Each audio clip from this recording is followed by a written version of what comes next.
మీరు హెబ్రీ పత్రిక 13:17 చూడండి. మీ పైని నాయకులుగా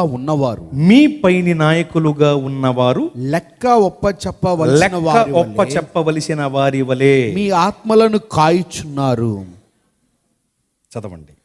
వారు దుఃఖముతో ఆ పని చేసిన ఎడల మీకు నిష్ప్రయోజనము గనుక దుఃఖముతో కాక ఆనందముతో చేయునట్లు వారి మాట విని వారికి లోబడి ఉండుడి. స్తోత్రం. మీ పైన నాయకులుగా ఉన్నవారు మీ ఆత్మల విషయమై లెక్క అప్పచెప్పవలసిన వారిగా ఉన్నారు.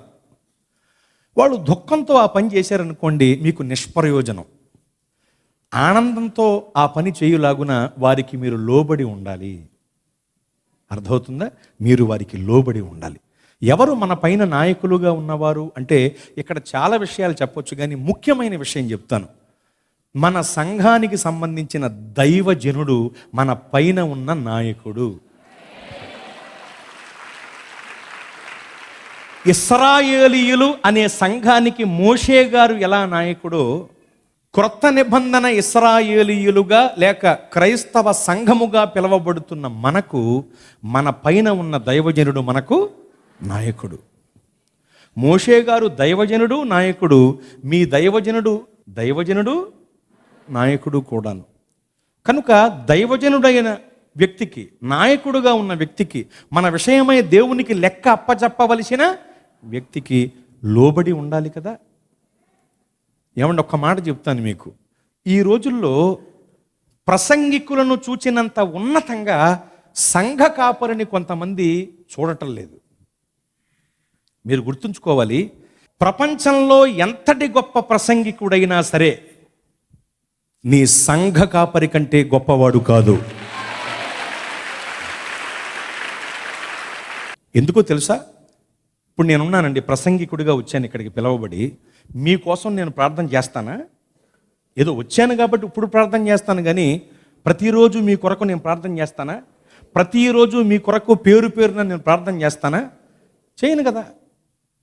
ఈ విషయం తెలియక కొంతమంది మా దగ్గరికి వచ్చి, అయ్యగారండి చాలా బాగా చెప్పారు ప్రసంగం, మీ అనుదిన ప్రార్థనలో మా కోసం జ్ఞాపకం చేసుకోండి. అనుదినం నీ దినమేం కదా. అనుదినం నేనే కాదు, ఏ ప్రసంగికుడు నీ కొరకు ప్రార్థన చేయడు. ఏదో ఒకవేళ చేస్తే అందరి కొరకు ఒకటే ప్రార్థన, పప్పును రుబ్బురోళ్ళేసి రుబ్బేసినట్టు. ప్రభువా చాలామంది ప్రార్థన చేయమని అడిగారు నాయన, కానీ వాళ్ళ పేర్లు నాకు గుర్తులేవు నాయన. నేను మర్చిపోయినా నువ్వు మర్చిపోయే దేవుడివి కాదు నాయన, ఏదో ఒకటి చేయండి నాయన అని ప్రార్థన చేస్తాను తప్ప పేరున మీ కొరకు శ్రద్ధ కలిగి ప్రార్థన చెయ్యం. మీ బాధను తన బాధ అనుకుని మీ కొరకు విజ్ఞాపన చేసే ఏకైక వ్యక్తి మీ సంఘ కాపరి మాత్రమే.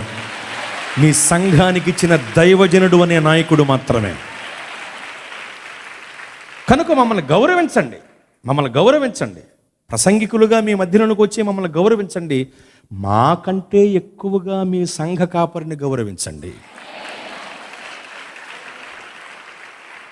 మమ్మల్ని అభిమానించండి కాదంట్లా, మాకంటే ఎక్కువగా మీ సంఘ దైవజనుడిని అభిమానించండి. కనుక మీ సంఘ దైవజనుడికి, మీ పైన నాయకుడుగా ఉన్న వ్యక్తికి, మీ విషయమే లెక్క అప్పచెప్పవలసిన వ్యక్తికి లోబడి ఉండాలి. మీరు లోబడకపోతే మిమ్మల్ని బట్టి దైవజనుడికి దుఃఖం కలుగుతుంది. అలా దుఃఖంతో ఒకవేళ నీ విషయమే దేవునికి లెక్క అప్పచెప్పాడనుకో, నీకు నిష్ప్రయోజనం. చెప్పండి, నీకు నిష్ప్రయోజనం. తస్మాత్ జాగ్రత్త, అది ప్రమాదం నీ జీవితానికి.